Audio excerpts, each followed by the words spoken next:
broke the cork off. Oh, that's puke. Ugh. Okay. I don't know what to do. Maybe I'm just sensing some umami on this. Because, ooh, mama, that's good. I still haven't found my first Blanton's.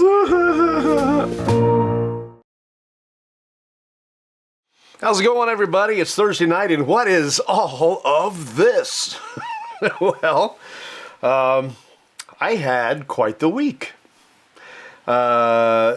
Sunday night, I drove down to Louisville to join a group of friends so that we could have a drink and then become executive bourbon stewards. As you may know, I've been a certified bourbon steward since I think 2021, 2022, something like that. Just, something to do while we were locked down and unable to live our lives. Something I could do from home. It was I got a book, which is really similar to this one. It's paperback. It cost $75, and I studied it as if I was going for my doctorate. I studied it hard, and I became a certified bourbon steward. I got 100% on my quiz. Included a flight. It was really a lot of fun. And then after I did that, I decided, there's another level. I would really like to become an executive bourbon steward. What's it going to do for you? I don't know. That's up to you on how you want to do it. But I wanted to talk a little bit about the journey tonight. Real quick, I have this set up here because I want to show you some of the swag that I picked up while I was there. Again, so when you're a certified bourbon steward, you get a paperback version of this book. And this book has been expanded. There's more in this than there was when I became a bourbon steward. As you can see, I've got some places marked, just some things I wanted to remember for my quiz. It was a open book quiz. Uh-oh, what do we got? I got to look at the glasses now. So, Austin's with us. Let's supercharge this live. 20 stars. Well, thank you. Barry Brown's watching. Hey, Barry, how are you? I'm glad you're with us. We're going to talk about this journey about becoming a bourbon steward and what all it means and what you can do with it. But this is the book. This is the textbook. It's not light reading. I mean, it's short. It's not thick, but the amount of information in this, if you are into bourbon, is just so priceless. Well, there's a price to it. The Executive Bourbon Steward course is expensive. It's like, I don't know, $5.50 or something like that. But I'll show you why. So, other swag, I got this really cool pen. This came along with it. It writes really nice. Now, I know that's $5.50 for a pen, but it was more than that. Got this really great water bottle, which has been with me in very incredible ways, and I'll get to that in a bit too. I bought a hat. I was looking for the one with the original logo, like what's on my shirt, which you can't see because this is in front of me. This is the last time I'm wearing this shirt. This shirt and I went through a lot this week, and I'll get to that. But I wore it for 3 days straight, unintentionally. And washed it last night so I could wear it today, and this will be the last time because I'm actually starting to wash some of the letters off, and I don't want to do that. So goodbye to this shirt. I'll buy another one, and it may be this logo, and that's fine. I don't wear a lot of hats. I don't like hats, but I gotta say, that's a nice hat. I like that hat. All right. So we have that, and then I'll get to this. This is one of the reasons why the course is so important and why it's so expensive. Because this is a sensory kit. Every week I pour something, which, as a matter of fact, let's do that. This is their completely custom whiskey that they make at Moonshine University. This was the basis upon everything that we tasted. There was some other stuff, and I'll talk about that in a bit. But this was the main thing that we worked off of, was this whiskey that they make in-house. Let's leave it uncooked. In-house at Moonshine University. People are talking. I've been carrying my water bottle religiously ever since. I know. This kept me alive for the last 3 days. So I'm with you on that one, totally. Hey, Rondell, how are you? Thank you for tuning in. All right, so let's get back to this. This is part, backing up. when we enjoy a sip of whiskey, there are things that go into that enjoyment of a sip of whiskey. It's not just, I mean, we talked about this down in Kentucky, is you know, there are people who still shoot their whiskey and don't understand why you don't.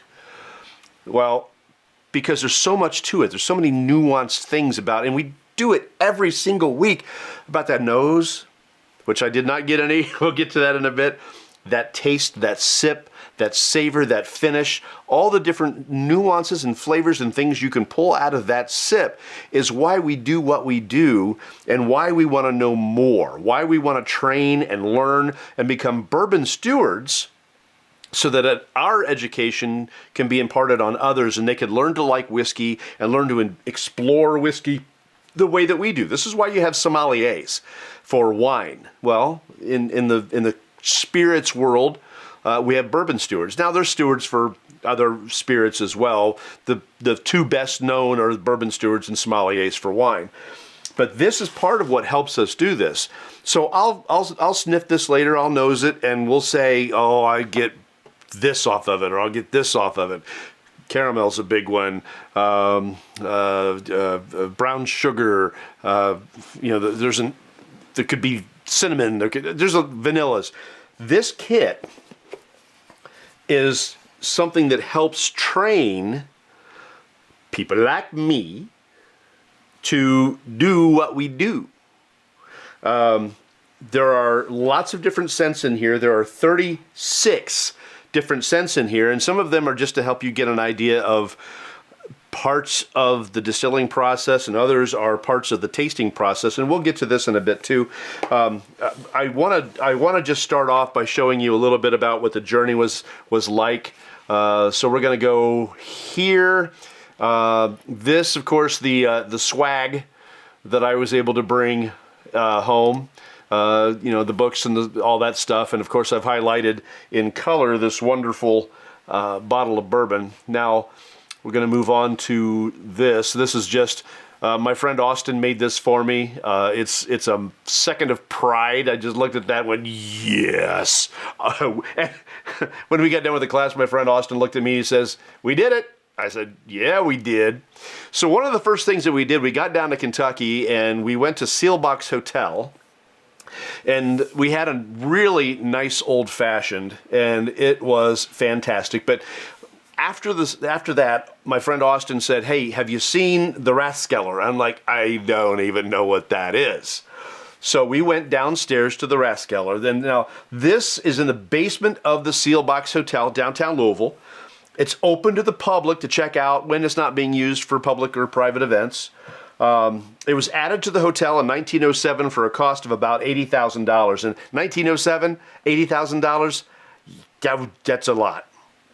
It was inspired by German social halls and city hall cellars. Each tile that you see there on the ceiling and wall is individually drawn and fired multiple times for color. Parts of the ceiling are leather, painted with the zodiac. The wall designs reflect the walled cities of the Rhine region, where the Seelbach brothers were born. If you look at the columns there, the columns have pelicans on them, and I did a little research and I found out that the pelicans symbolize good luck. This place was a nightlife mecca, attracting Frank Sinatra and the Rat Pack, along with F. Scott Fitzgerald, who later immortalized the Seelbach Hotel in The Great Gatsby. Had an old-fashioned with friends. That's Austin on the left and Tammy on the right. Tammy, this is the first time I got a chance to meet her. I have never seen anybody, other than maybe Austin and myself, more excited and more in tune to becoming a bourbon steward. She absolutely loved every second of it. She had a stinking blast and wore it on her sleeve. Her heart was out there, and the two of them were really, really good at meeting other people and making friends. I tend to be more introverted, and I kind of kept to myself a little bit, but these two now have friends from all over the nation, and all over, there's even a gentleman who came from Mexico City who was hoping to be the very first Mexican executive bourbon steward, which is fantastic. So it was a great time. Moving on to other things. This was the tasting kit that we had. Each row was a different part of the class. At the very bottom there, you see CB. I can't really see it from where I am, but CB, there's RW. That's corn, rye, and wheat, and of course barley. Got to try those. And then we had a flight of different things we had to try. That's the 1, 2, and 3. So there were just different things that we got to try throughout, and that was our little tasting kit that we got. And, you know, this is an example of some of the education that we got there, showing us the malting process. What is malting and why is it important? Well, it turns out it's very important. It imparts important enzymes, which helps break down the sugars into alcohol and the starches into sugars. It's a really important grain. They let us get into the act. So this is a great big I don't know, a chipper shredder, I guess, where you take the corn and you pour it in there and it mills it down. And this is where your grains are milled down. It's adjustable. You can do different grains at different times. Really a neat thing, and it was a hands-on experience, which, you know, you look at this and you think, okay, I'm going to pour corn in, big deal. But you know what? It's important to be a part of the experience, and that's what something like this is all about. Yes, it's a little touristy, but again, it adds to the experience, and it made it what it is. And at the end of the day, this is what's important. You know, doing that, finishing up, taking that test, seeing how well you can do. I did well. I only missed 3, which is like a 94%, I guess, because there were 50 questions. And 2 of them I was so stupid I shouldn't have missed them, but I did. It was just dumb that I missed them. They were basically the same question twice over that I was just stupid and missed. And I have a visitor. What's that? What is this? It's a cupcake. You want to tell people what kind of cupcake it is? Sure. They can't see you. Do you want to just yell, or I can just yell. you're going to yell? That's This is my daughter, Kira. She was like briefly on one Bourbcast when she turned 21, and then she didn't drink anything with me. So I'll move the mic so they can hear you. Oh, well, don't let it fall. If it falls, it'll fall on you. It's okay. So it's a bourbon cupcake with maple buttercream and bourbon maple bacon on top, kind of as a celebration for your bourbon stewardship thing. All right. Well, thank you for that. Mm-hmm. Doesn't it look beautiful? You can't see it because it's out of focus when I move it up close. I will try this when we're done, if that's all right. That's fine. I am totally looking forward to this. Thank you for this. Yeah. Thank you. All right. I hope it's good. I hope it's good too. So yesterday she texted me. She goes, "What kind of bourbon is good for baking?" I didn't know what it was for. Now I do, and I'm really excited about this. Carrie's watching, and Jeanette is watching. Okay, so this is the bourbon that they're making. It's a whiskey. It's not a bourbon. It's a whiskey. I don't know anything about it. They didn't tell us what the mash bill is. Let's see if it's on here. It says, this is your whiskey. You didn't find it on the shelf. You made it with your own 2 hands. And we did. This custom crafted, one-of-a-kind, small batch Distillers Select Pot Still Special Edition Reserve is yours. So share your story when you share your whiskey. That's your name on the bottle. It's your story, your experience, your hard work. This is your whiskey. 7 years, 4 months. It's 115 proof, 7-year, hand-selected by Moonshine University, bottled at Moonshine University. 57.5% alcohol by volume. No mention as to the mash bill, but because it's whiskey and not bourbon, it tells me that it has something different than the legal definition of bourbon. And if you ever become a bourbon steward, you'll find out what that is. Of course, we start off with 51% corn. Has to be distilled at no more than 160 proof and bottled at no more than 125 proof. It can be watered down, added water down to 80 proof. That's the lowest you can be and still be called bourbon. And it can have nothing mixed with it except for water and other bourbons. If you want to be called bourbons, those are some of the criteria. But let's get into it. Let's find out more about this. It was an amazing experience. It was the beginning of a really rotten week. Because you go down to Louisville and you're Moonshine University and you're with a bunch of people and, you go to Seal Box and you have a wonderful old fashioned and then you have your class and you spend all day and you pass it and you get this.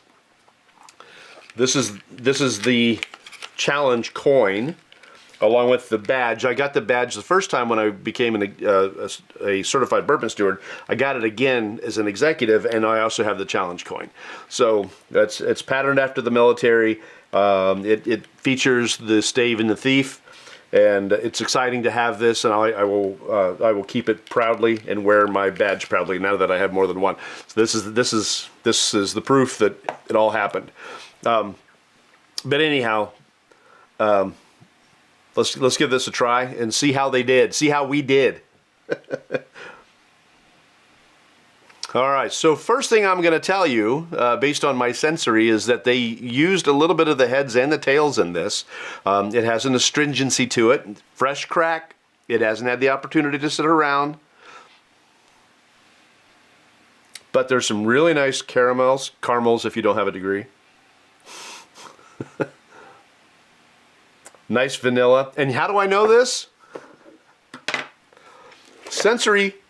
There's one in here. I sometimes say things that are earthy. Well, they actually have one in here. It's number 35. It's called Earthy. And it says on here, don't drink it. It's not meant for that. You sniff it, right? So when I get earthy, I smell this, and this literally smells like dirt. Now, I'm not going to tell you that everything that gives itself that earthiness smells like dirt, but there could be a dirt-style component to it, or it could be something else, twigs, grass, things like that. It could also be, where is it? There's another one. There's a difference between oak and cedar. There's nut notes. Tobacco, that's the one I was looking for, 32. So we didn't get a chance to smell this one in class, or nose this one in class. Yeah. So, these notes would be along the lines of, tobacco, Corinthian leather. This tobacco is not the type of tobacco I think of when we nose tobacco. This is more like pipe tobacco, and that's not tobacco. Tobacco is more earthy. Pipe tobacco tends to be more sweet. Nick's watching. Hey, Nick. How are you, sir? Woodford Reserve Double Oaked. Great for baking. That's one I looked at. I also looked at Buffalo Trace and Maker's Mark. Maker's Mark being wheated is going to be a little softer. Might be better in baking. Buffalo Twaith being a little sweeter. Might be good in baking. I'm getting some nice cinnamons on this. Austin, I don't know if you opened yours yet. I couldn't wait. I had to do it. We're talking about this. We got to do the one that we helped make, right? Real nice cinnamons now that it's had a chance to sit. It is. There's some heads in this. It's a little bit astringent. But that's part of what we learned is in this class is that you get to set your threshold. Obviously, there are going to be parts of the heads that you don't want to include because they're not savory and they actually can be dangerous. Methanol, for instance, is a part of that early process that if you drink like 10 milliliters of it, you can go blind. 50 milliliters of it, you're dead. So you don't want that. But there is an element of those heads once they start to dissipate that you can include in your distillate because they're going to add pieces that just the hearts of that distillate aren't going to have. Same thing with the tails. There are parts of the tails that actually, when you get into it, and we have sensory canisters here for smelling what the heads are like, what the hearts are like, what the tails are like, and what each one of those conagers within the heads, hearts, and tails impart, and what it takes to boil them off. So that's all in this kit, which is, like I said, the amount of information is just massive. If you don't know what a conager is, I didn't know what it was. Look it up. It's important to know this kind of stuff if you want to become a bourbon steward. Lester's watching. You haven't opened yours yet, Austin. That's fine. That's fine. I couldn't wait it because, here we are. And I'll tell you what I think of it. So how you doing, Lester? I'm glad you're with us. All right. There's a nice fruit note to it. And again, I don't know the mash bill. Mash bill, of course, is the recipe of everything that goes into a bourbon or a whiskey or any spirit, really. For it to be a bourbon, it has to be 51% corn. It's not called bourbon, so it's just called whiskey. All right. If what we did on site has anything to do with what's in this bottle, it's actually a 4-grain. So this is going to have an amount of corn, of rye, of malted barley, and of wheat. The wheat is going to help soften it up a little bit.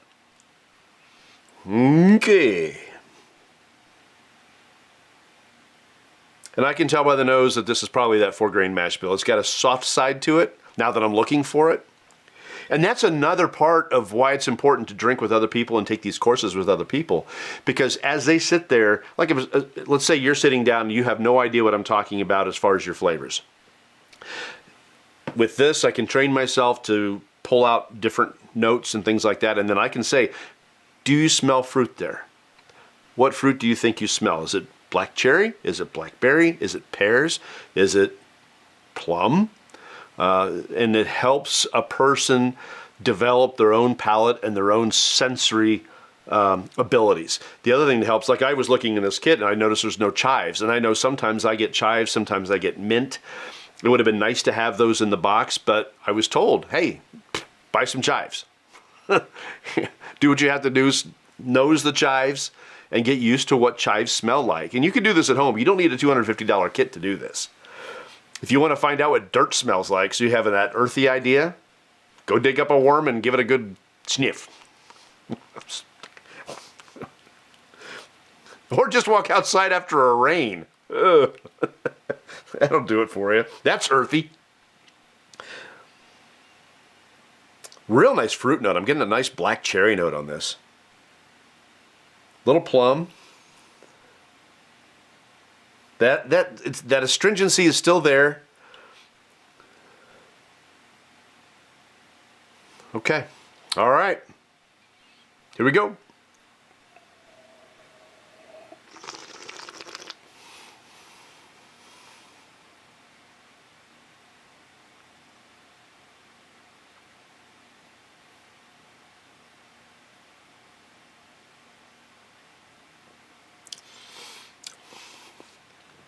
Nice. Okay. I gave that a 12-second hold because the bloom was slow. Again, that's my term. It's an old coffee term. It's that alcohol burn on your tongue. Where does it present in your mouth? Is it on the roof of your mouth? Is it the sides and your cheeks? Or where does it present itself? For me, on this one, it was a slow bloom, but it hit hard right on the tip of my tongue. And then there's that part that sat there and didn't move. But the rest of it grew throughout the rest of my tongue and spread itself out as it went back. Thin on the front, spread itself out in the back. Nice mouthfeel. I'll go with silky on this one. Aaron's watching. Kim is watching. Hey, how are you, everybody? I'm glad you're here. Talking about the experience of becoming a bourbon steward, an executive bourbon steward. It was a once-in-a-lifetime opportunity. I suppose anytime I wanted to spend another $550, I could do it again. And they do have other courses. If I wanted to go and figure out what it would take to open my own distillery and do my own thing, I could take more courses. And I might do that because there's still some pieces and parts of this that I'm a little confused by. Like, I understand the pot still. I understand how that works. Column still gets me. I learned a lot. There's still just some elements of the column still, and I didn't want to take up a whole lot of class time trying to clarify and get my own feeble brain wrapped around it. And they were very patient and very kind to us when it came to all the questions, and they always said, hey, you can stick around afterwards and ask more, because I'm a very curious person, and I need to know, if you're going to draw the letter S, I want to know where that curve is and why it's there and why it's not somewhere else, and I'm silly like that. I like all that information. But The finish is a little more grainy, a little more grassy, but we'll get to that right now. And I'm smelling this cupcake. I gotta move it away. Whew, it smells good. I can't wait to sink my teeth into that. All right, we already did that. Let's do this.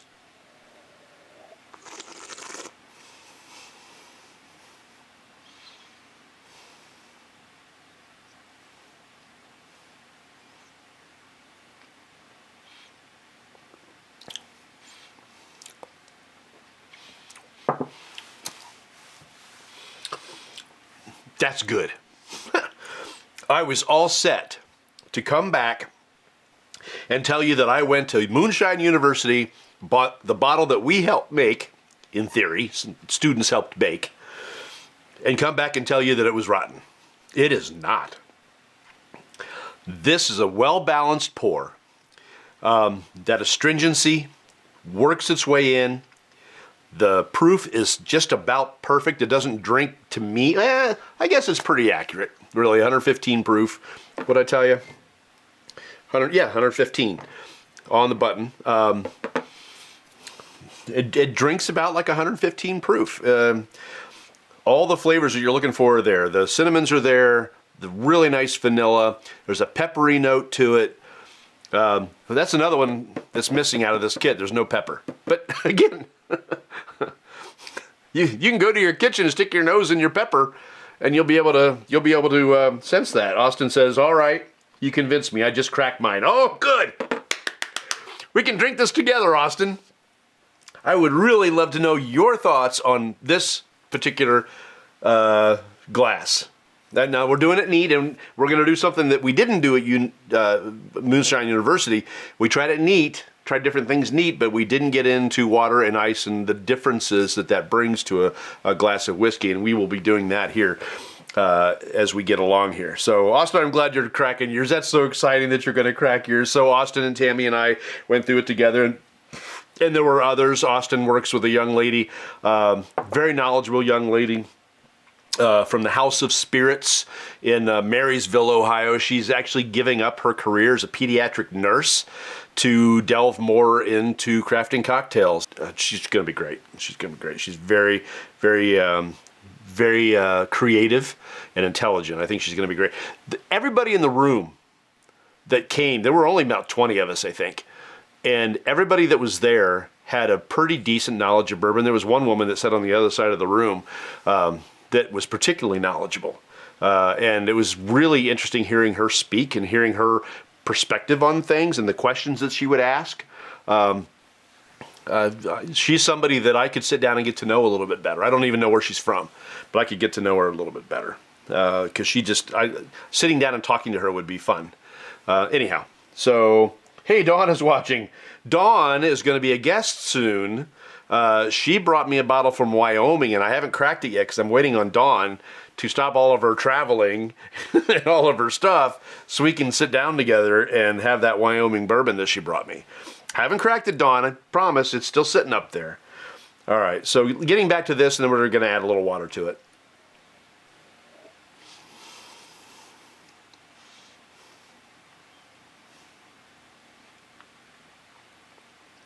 Yeah. That's actually quite beautiful. That's really a lovely pour. The grains and the fruits are so well brought together. It's got a nice complexity. I don't know the level of char on the barrels. I mean, you can go up to 6, I guess.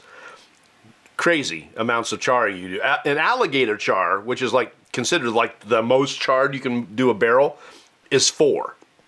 But there's 2 past that. Craziness. Craziness. Learned a lot about that. The char level doesn't add necessarily any color. It doesn't add any flavor to it. It's just there as a filter inside the barrel. I knew that, kinda, but going to this class solidified some things for me about the distilling process that I didn't know before. 1, 2. We're going to stay at 2. 2 little drops of water to see what happens. You know what? Now I'm curious. I didn't look. I gotta be careful with my box. See if there is any cinnamon in here. There's oak, cedar, banana, cherry, orange, pear or apple, vanilla, caramel, cocoa, brown spice, nut, herbal, which, okay, that's not chives, but it's herbal. Butter, which is like popcorn, like movie butter. Toast, tobacco, leather, smoke, which is fantastic, by the way. Earthy, and grass. Those are the different scents in here. Surprisingly, cinnamon, no, that's a key. Not here. Mint's not there, cinnamon's not there, chives not there, cloves not there. Come on. No. You can only do so much. But I'm grateful for that sensory kit. It's helpful, and it is really allowing me to get into this sip even deeper. So I've added some water to it.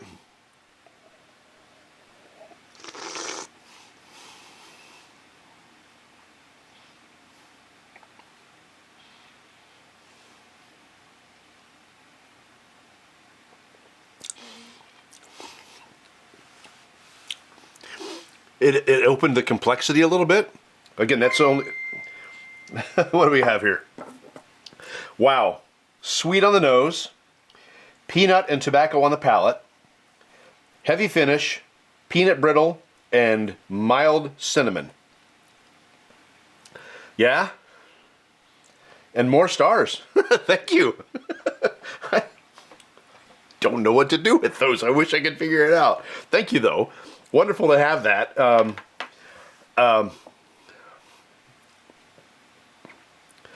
I wasn't getting... You're getting more peanut than me. And I know that that's a note that a lot of people pick up on way faster than I do. Sometimes I have to really concentrate to get that peanut note out of things. I was not catching that, but I will look for it as we get through there. You said sweet on the nose. I would agree with that. Especially as it sat and the fruit notes started to come out. I would agree. Peanut and tobacco on the palate. Austin, I would encourage you to let it sit for another minute, give it a good swirl, and try it again, and see where you are on your cinnamons and your vanillas. I was getting it heavy, and then of course some black cherry and some plum on the fruit notes. I think you'll be surprised if you let yourself find those. Let it sit on your palate for a minute. It's beautiful, though. I'm glad he likes it. So, and then I'll get with the finish. Peanut brittle and mild cinnamon. I was getting more of an earthy finish before. We'll see where it comes with some water.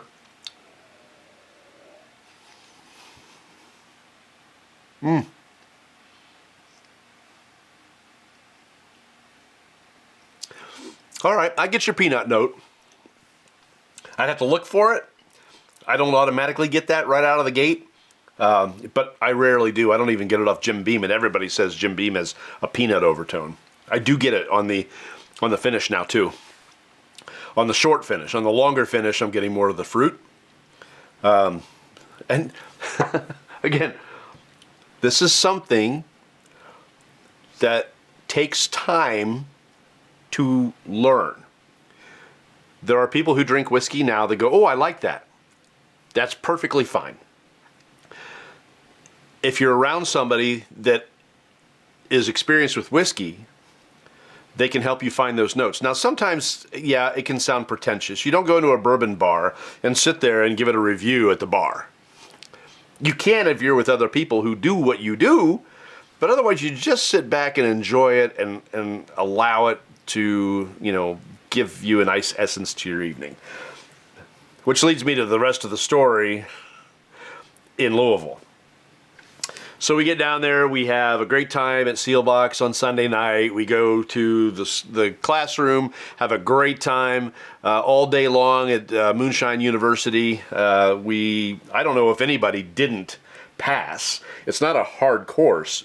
There are those who took copious notes and went through those notes and went through the book and were very serious about making sure that they passed. I don't know if anybody didn't. You can always retake those tests and pass it. But But there were some that took a long time to take that test. Others, like myself, zipped through it real quick, and then I got 3 wrong. So see how I am? Out of 50 questions, I got 3 wrong. But, and I forgot what I was going to say about that. Anyway, I think everybody passed, and they learned something. There were people there from Arkansas, and I was going to tell you the rest of what happened. Okay, so we're there. And then we decide we're going to go to dinner, and then we decide we're not going to go to dinner because nobody's hungry. Lunch and breakfast were served. It was decent-sized amount of food, and nobody was hungry, so we didn't go. So I thought, you know what, I'm going to take this opportunity, and I'm going to go to Old Forester, which, by the way, is closed on Mondays. Austin, you were right. And so I didn't get to do that, so I thought, well, maybe I'll just go on a bourbon hunt. Well, I get a mile out of town, and the brakes on my truck lock up. It's a 2005 Tahoe. It's got over 290,000 miles on it, and it's been showing me signs that I've got brake problems, and they decided to rear their ugly head in full force 4.5 hours away from home in Louisville, Kentucky. Son of a gun. So I try to make the best of it. I go like another mile. Now I can smell rubber burning. Oh, no. So I pull over on the side of the road, and I call my buddy. I said, he lives up in Ohio. He's 4 hours away. I call him. I said, look, dude, I'm stuck in Louisville. So I made it to the VA hospital, which evidently is not in a nice neighborhood, but it's like up a hill and kind of an oasis of its own. It's quiet. It's safe. They don't have any problems up there. It's for veterans, of course. Nobody's going to mess with the Veterans Hospital, right? And if I needed to, I had 24-hour access to bathrooms and air conditioning and a vending machine and fresh water that I could put into my beautiful water bottle, which I did go do, by the way. And then my buddy convinced me to get my jack out. And you know, jacks in cars today suck. They're stupid. They're like this big. But he said, get it jacked up and mess with the tires and see what you can do. So I got the front one up, and I could not move that tire at all. It's like, no, this one's toast. And then I jacked up the back one, which also didn't move until I moved it in reverse, and then I can move it forward again. It's like, okay, all right, we got that one unlocked. I let it sit for another half hour or so. Turns out the hose to the caliper in the front wasn't releasing the fluid into the caliper. But over time, as you let it sit, enough fluid gets into the caliper that you can then use the brake. So it unlocked it. So I called my buddy back. He'd already driven an hour, was halfway through Ohio, and I said, look, just stop. Turn around and go home. I'm going to try to make it. And I'm going to try to go the whole way without using my brakes as much as possible. And there are hills. So that means you're driving very conservatively. And I did. But I made it all the way to my mom's house. You know that my mom, I've been talking about this, but my mom passed away in December. We haven't sold her house yet. I'm very grateful that we haven't sold her house yet, because that was home base for 2 days while we've dealt with parts and that stubborn rear brake that was smoking. Oh my gosh, did I destroy that brake? Oh my Lord, that thing was a rubbery mess. My buddy said, I have never seen a brake this bad. You could not have not known that this brake was bad. Could you hear grinding? Could you hear whistling? I think I heard something. Dude. So anyway, I got it all the way back. We spent 2 days fixing it. I got home last night at 9 p.m. after going to Kentucky on Sunday. I was so desperate for a shower. But I'm here, and I'm enjoying this whiskey with you. He says, FYI, I'm drinking on ice at the moment. You're way ahead of me. I haven't gotten that far. I'm going slow, Austin. I'm sorry. And if you're an ice drinker, that's fine. That's fine. It's going to bring out different things. It might mute some flavors and bring out some other things. But that's some of the things that we've explored in the show more than you'll learn if you decide to become a bourbon steward yourself. They don't go over that stuff. One last sip of this. We're moving to ice.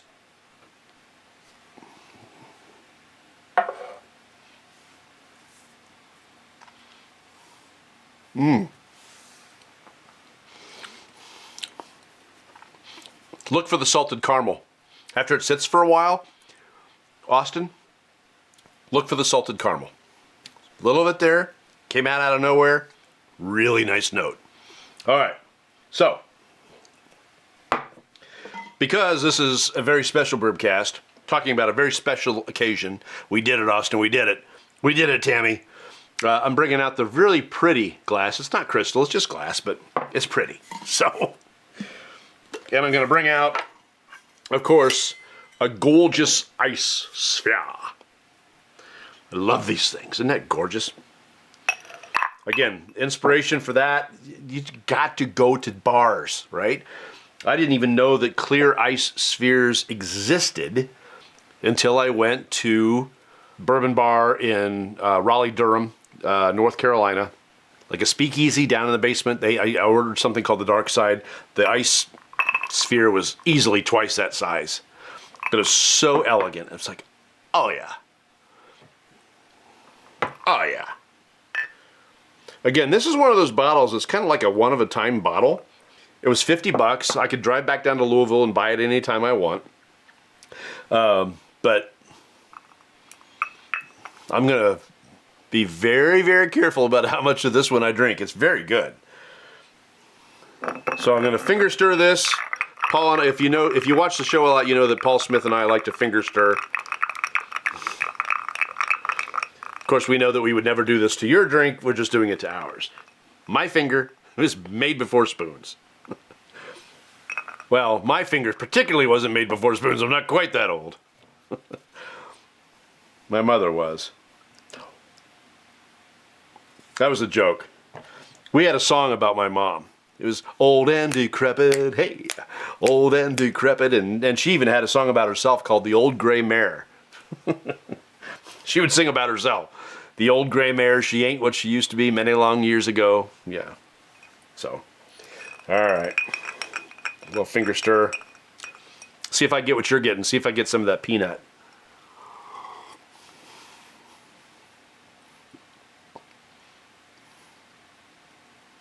Ooh, it changed it a lot.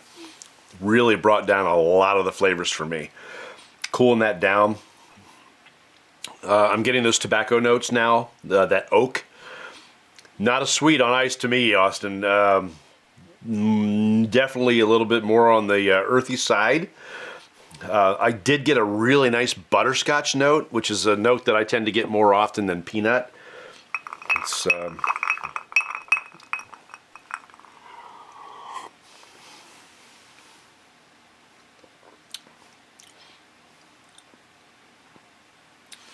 I think if I see a nut, I'm getting hazelnut out of the ice. With it on ice, I'm not getting peanut. Peanut is so specific. There's nothing out there that tastes like peanuts. Nothing. But hazelnut has some kin. A Brazil nut is a little bit like a hazelnut. It's big, but it's sweet. Hazelnut is what it is. Almonds kind of has some more in common with pecans, a little bit dirtier flavor. Yeah. So anyway, just to recap, becoming a certified executive bourbon steward was the opportunity of a lifetime. I don't know if it'll lead anywhere, but I learned a lot, and I would encourage anybody who really takes their bourbon seriously and takes their hobby seriously, loves bourbons, to learn more. Learn more about how it's made and what it's all about. And part of a bourbon steward isn't just learning about the ins and outs and trying all these different scents that come along with tasting and trying things out, but also learning that when you are a steward of the bourbon industry, when you're a steward of this spirit, you encourage it. You might even call yourself an apologist for bourbon. You're teaching people about it, that it's okay if you want to put it on Coke. I don't do that. But you can. Or ginger ale. Or cognac. Or something. Or wine. You can make a New York sour. Egg whites, if you want a whiskey sour. And of course that has other stuff too, but old fashions and Sazeracs and Boulevardiers. You can do anything with this that you want as long as you find a way that you can enjoy it. If you are like me and you want to get into the spirit itself and find where it tickles your fancy, then great. If you just want to shoot it, great. It's my job as a steward is to encourage you to drink whiskey however you want it, however you like it. I got people talking. I'm thinking more like peanut brittle. Think sweet. Sweet, okay. I'm not getting that level of sweet. My palate and your palate are going to be a little bit different. And that's part of being a steward, is being able to say, and that's okay. I'm not getting that sweet side on ice.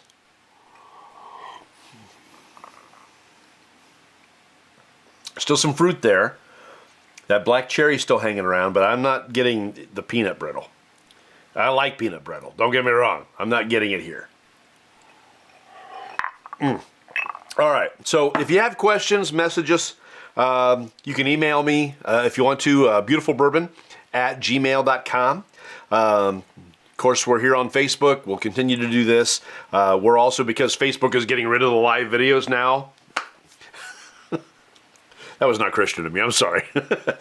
But anyway, because they're doing that and they're getting rid of all the video content, we are now uploading these to YouTube. I'm a little behind on that. I've got to get last week's and this week's up.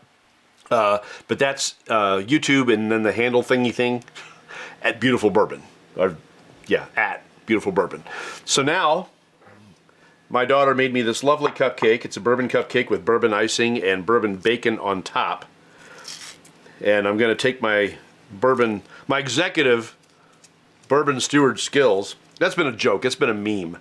All the stuff that happened with my truck over the last few days, I've been saying, but I'm still an executive bourbon steward. So as an executive bourbon steward, I'm going to try this lovely cupcake that my daughter lovingly made to celebrate my achievement.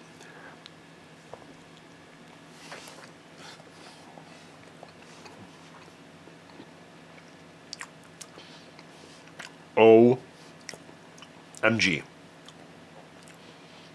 That's freaking delicious. I will highly encourage you to bake with bourbon. Again, Bourbon Steward, promoting the industry. Bake with bourbon. Cook with bourbon. Drink bourbon. Lots of it. All right. So next week, we're going to go back. I was going to do it this week, and then all this happened, and it was a blessing. It was an absolute blessing, and I had a ball. But we're going to go back to this one. I was going to do it I was going to do it today, and this is the Penelope. It's only 80 proof. I was excited about this until I saw that it's only 80 proof, so I'm not like, all right, well, let's see what they got. So this is, it just says straight bourbon whiskey, and we learn more about that. I caused a little controversy when it comes to that, because there's Kentucky bourbon, which means it has to be aged in Kentucky for at least a year. There's straight bourbon, which means that it has to be aged for at least 2 years to be called straight bourbon. Kentucky straight bourbon, so I asked the question, does that mean it can be aged in Kentucky for 1 year and then another year somewhere else and still be called Kentucky straight bourbon? Well, I almost called us a riot with that one. Because they're trying to tell us how much more honest the industry is. And it is. It's getting really, really transparent. It's better and better all the time. Could somebody age in Kentucky for a year and somewhere else for another year and still get Kentucky straight bourbon? Yes, technically. But would they do that knowing that our community would come at them like we did with Widow Jane and their claims of Widow Jane mine water being used? Oh yeah, we'll go after them. So Moonshine University was very quick to tell us that probably will not happen.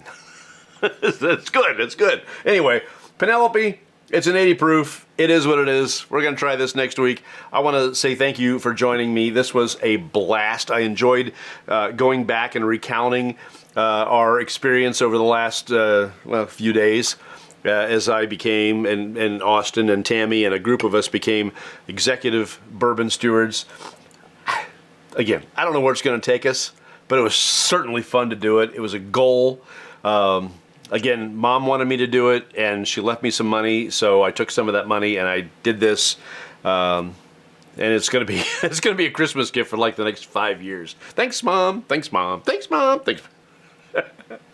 And I'm sure she will enjoy that she helped me do this. So I appreciate you joining us, Larry. Yeah, you're with us right now, Larry, but we're done. We're wrapping up. So go back and watch the Memorex version. Thank you for joining us. But this is definitely an episode that I think you're going to want to go back and watch. So, Larry, please do that.